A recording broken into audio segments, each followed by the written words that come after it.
Video disclaimer: This video is only for entertainment purpose, so please don't take seriously. Hello guys, मेरा नाम है मानव और आपका स्वागत है आपके अपने चैनल आरसी मैशअप में। गाइज, आज के इस वीडियो में हम देखने वाले हैं एक कमाल के मैशअप रिएक्शन को। अगर आपको ये मैशअप रिएक्शन की वीडियो पसंद आएगी तो वीडियो को लाइक और शेयर जरूर कर दीजिएगा और चैनल पे नए हैं तो चैनल को सब्सक्राइब जरूर कर लीजिएगा।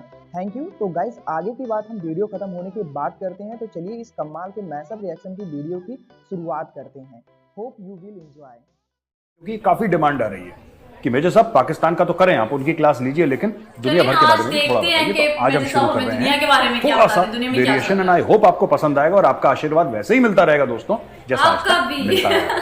देखिए, सबसे पहले सऊदी अरब और ईरान के बीच में अब डिप्लोमेटिक टाइज दोबारा शुरू हो गई और मैं आपको इसका सिग्निफिकेंस बताता हूं। सऊदी जो है, आपको पता है कि इस्लाम का जन्म जो हुआ था वो सऊदी अरब से हुआ था, ठीक है, हिजाज जो कहते थे।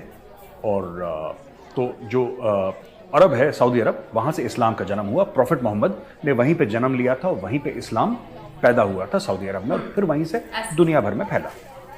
तो ऐसा हुआ कि पहले दो हिस्से बन गए इस्लाम के, राइट। इस्लाम के दो हिस्से बन गए, शिया और सुन्नी, ये भी आप जानते ही होंगे। तो दुनिया का जो सबसे बड़ा शिया मुल्क है वो ईरान है। ईरान में बहुत ज्यादा शिया, सबसे बड़ा शिया मुल्क जो ईरान है, और जो सऊदी अरब है वो सबसे बड़ा सुन्नी मुल्क तो नहीं है, लेकिन Saudi Arab is the heart of Islam, whether it's Sunni Islam or Shia इस्लाम, क्योंकि मक्का मदीना दोनों वहीं पे हैं। और जो इस्लाम का जन्म वहां से हुआ था, तो जाहिर सी बात है कि Saudi Arabia is very very very important, the most important from Islamic point of view, Saudi Arab. अच्छा, इनकी बीच में तनातनी चल रही थी और काफी टाइम से इनके डिप्लोमेटिक कॉन्टैक्ट्स नहीं थे। अब एक चाइना ने ब्रोकर करी है डील, ऐसा कहा जा रहा है कि चाइना ने डील ब्रोकर करी है कि ये लोग आपस में अपने अपने मुल्कों में एक दूसरे के एम्बेसी खोलेंगे। अच्छा, दुनिया में कई ऐसे लोग हैं जिन्होंने बड़ा फायदा उठाया इन दोनों की लड़ाई का, ठीक है, और इन दोनों की लड़ाई का जो फायदा उठाया ना काफी लोगों ने, अब उन लोगों को नुकसान होने वाला है। अच्छा, उन लोगों को नुकसान होगा, और सबसे पहला जो नुकसान होगा ना, मैं आपको बता रहा हूं, तुर्की को होगा सबसे पहला नुकसान। अच्छा, चाइना की ब्रोकर डील है। और एक और मैं बात बताता हूं कि इजराइल है ना, इजराइल के रिलेशन सऊदी अरब के साथ बड़े अच्छे हैं, लेकिन इजराइल के रिलेशन ईरान के साथ बहुत खराब है। सऊदी अरब के अमेरिका के साथ रिलेशन बड़े अच्छे हैं, लेकिन सऊदी अरब के ईरान के साथ रिलेशन बहुत खराब है। अब ठीक हो रहे हैं धीरे धीरे, और पीठ पीछे behind the scenes Indian diplomacy ने भी इसमें बहुत एक कमाल का काम करा है, खासतौर से जो मोदी जी ने डायरेक्शन दिए और जयशंकर साहब ने इसको एग्जीक्यूट करवाया।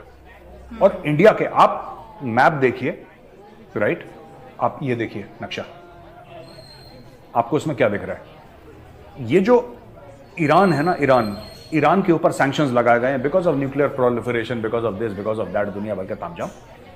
इंडिया चाहता है कि ईरान मेन स्ट्रीम हो जाए, और ये इंडिया के लिए बहुत अच्छी खबर है कि सऊदी के साथ उसके रिलेशन अच्छे हो गए। इंडिया चाहता है ईरान मेन स्ट्रीम हो जाए। क्यों?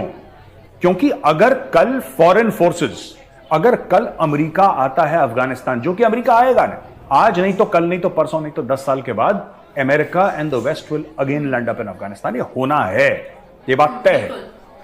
तो वो कहां से आएंगे? वो आएंगे कहां से? आज तक क्या था कि दो ही देश थे जो समुद्री रास्ता दे सकते थे आपको, क्योंकि अफगानिस्तान खुद तो लैंडलॉक्ड है। तो दो ही देश थे, एक ईरान और एक पाकिस्तान। ईरान जो है, ईरान के साथ दुनिया की बनती नहीं साहब, अब अमेरिका की नहीं बनती, इसकी नहीं बनती, फलाने की, इजराइल की, सऊदी की, किसी से नहीं। अब सऊदी से बनना शुरू हुआ है, सऊदी से इसकी बननी शुरू हुई और एक दूसरे के एम्बेसीज भी खोलेंगे। इंडिया यह चाहता है कि अगली बार इतने अच्छे रिलेशन बन जाएं कि लोग ईरान का रास्ता, चूंकि भारत ने पोर्ट बनाया वहां पे चाबार, आपने सुना होगा चाबार पोर्ट, और उसके आगे रेलवे लाइन भी बनाई है भारत ने, तो भारत यह चाहता है कि वो आप इस्तेमाल करें। क्योंकि पाकिस्तान जो कहता है ना, हम जियो स्ट्रेटेजिकली बड़े इंपॉर्टेंट हैं यार, हम जियो स्ट्रेटेजिकली इतने इंपॉर्टेंट हैं कि जबरदस्त, मजा आ गया, तीर तुक्के मार दिए। पाकिस्तान अपने आप में बिल्कुल भी इंपॉर्टेंट नहीं है दोस्तों। पाकिस्तान को कोई नहीं पूछता।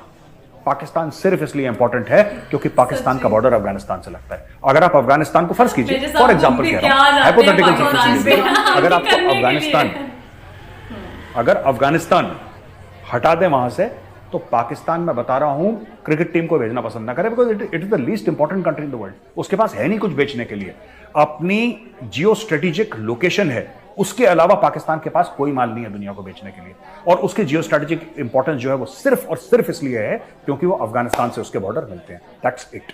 तो ये बहुत एक बढ़िया चीज हो गई और इसमें भारत का बहुत ज्यादा फायदा है। अच्छा जी,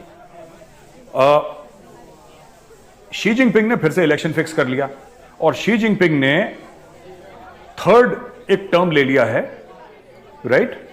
और अब ये बाप बन जाएगा चीन का थर्ड टर्म के लिए, नेक्स्ट 5 इयर्स के लिए। इसमें मैं आपको एक और चीज बताता हूं, मैं आपको बताता हूं कि किस तरीके से इलेक्शन फिक्स होते हैं, ठीक है ना? ये जानना जरूरी है कि किस तरीके से इलेक्शन फिक्स होते हैं। तो दोस्तों, चाइना में हो गई कॉमेडी, शी जिनपिंग जीत गया अपना तीसरा टर्म और तीसरे टर्म के लिए हुआ इलेक्शन। बिल्कुल फ्रॉड, बिल्कुल फ्रॉड। मुझे लग रहा था चाइना एक डेवलप्ड कंट्री है, डेवलपिंग कंट्री है, इकोनॉमिक सुपर पावर है, वहां पे तो तमीज से काम करते होंगे। ना ना, वहां पे भी बिल्कुल जैसे पंचायत में होता है ना, इंडिया में पंचायत का इलेक्शन भी ढंग से होता है। अच्छा, वायलेंस हो जाता है लेकिन इलेक्शन ढंग से होता है, इलेक्शन कमीशन देखता है। यहां पे चोरी देखिए, मैं चाइना को अभी एक्सपोज करता हूं। टोटल वोट जो पढ़ सकते थे चुनाव के लिए, टोटल वोट वो थे 2952, यानी कि 2952 वोट टोटल के टोटल पढ़ने थे। और 9252 वोट में पता है आपको शी जिनपिंग को कितने मिले? कितने? 2952। किसी की ऐसी हिम्मत नहीं हुई कि शी जिनपिंग के खिलाफ एक भी वोट। यार ये तो हाल है इनके। इतना बड़ा कपड़ा। अब वो दोबारा चीन की किस्मत का तिबारा, वो चीन की किस्मत का मालिक बन चुका है और वो चीन को अब धकेलेगा अपने डायरेक्शन में। उसने, याद है पिछली बार कोविड हुआ था, सारे दरवाजे सब बंद कर दिए, लोगों को वेल्डिंग कर दी थी दरवाजे में, जो लोहे की कुंडियां थी। उसने बोला कि वेल्डिंग ही कर दो, निकल ही ना पाए उसके अंदर। अब वो फिर से करेगा। और इसमें भारत के लिए और बाकी देशों के लिए थोड़ा सा फिक्र की यह बात है कि शी जिनपिंग जो है ना, शी जिनपिंग ये लगातार दर लगातार अपने आप को टर्म देता रहता है। तो लैक ऑफ डेमोक्रेसी तो है चाइना में, ठीक है? इकोनॉमिक ग्रोथ चाइना की कम हो रही है, यानी कि एक तो लैक ऑफ डेमोक्रेसी है, इकोनॉमिक ग्रोथ है। इससे क्या होता है कि पोजीशंस अनस्टेबल होती हैं कंट्रीज की। लोग अगर भूखे हैं, उनको आजादी है, तो फिर यह बैलेंस बन जाता है। या लोगों का पेट भरा है, उनकी जेब में पैसे हैं लेकिन उनके पास आजादी नहीं है, फिर यह बैलेंस बन जाता है। पर यह नहीं हो सकता कि आजादी भी नहीं है और पैसे भी नहीं है और खाना भी नहीं। समझ रहे हैं मेरी बात? तो ये तीनों चीजें नहीं हो सकती। फिर चाइना में आजादी तो पहले से नहीं थी, लेकिन लोगों के पास पैसे खूब थे और लाइफस्टाइल एक अच्छा था। अब क्या हो रहा है कि over a period of time वो लाइफस्टाइल इंपैक्ट हो रहा है। चाइना में रियल एस्टेट ठप, ठीक है, रियल एस्टेट ठप, शेयर मार्केट ठप, बैंक्स काफी ठप, और ये सब चीजें हो रही हैं। और बाकी अमेरिका वगैरह जितने भी यूरोपीय मुल्क हैं और अमेरिका, ये सब मिला के इन लोगों ने बोल दिया कि जो बड़ी बड़ी कंपनी है ना, जो चाइना में मैन्युफैक्चरिंग कर रही हैं, उनको मैसेज पास कर दिया कि बॉस धीरे धीरे तुम कटो चाइना से, तुम्हें जहां मर्जी जाना है जाओ यार, तुम्हें जहां मर्जी जाना है।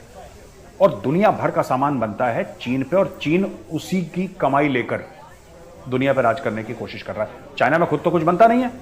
आप जो शूज पहनते हैं, मैं आपसे मेरा मतलब सिर्फ इंडिया में नहीं, क्योंकि इंडिया में भी यही सब मैन्युफैक्चरिंग होती है, लेकिन दुनिया जो जूते पहनती है जनरली, अगर आप नाइकी के शूज पहनेंगे, एडिडास के पहनेंगे, रीबॉक के पहनेंगे, अगर आप अमेरिका में वो शू खरीदेंगे, वहां पे लिखा रहेगा made in China. Brand American है, मेड इन चाइना। ब्रांड अगर कोई यूरोपियन है, मेड इन चाइना।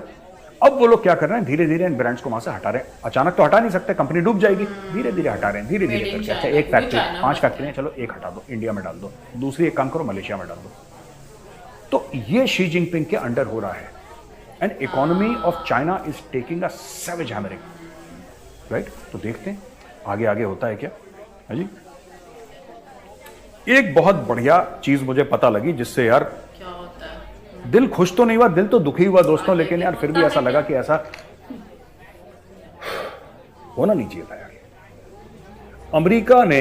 अमेरिका के पास रशिया ने जो गलत काम करे हैं यूक्रेन में, देखिए आज तक अमेरिका क्या कहता था? अमेरिका ये कहता था कि रशिया गलत है, यूक्रेन को हथियार दो, ठोको रशिया को, ये कह रहा था।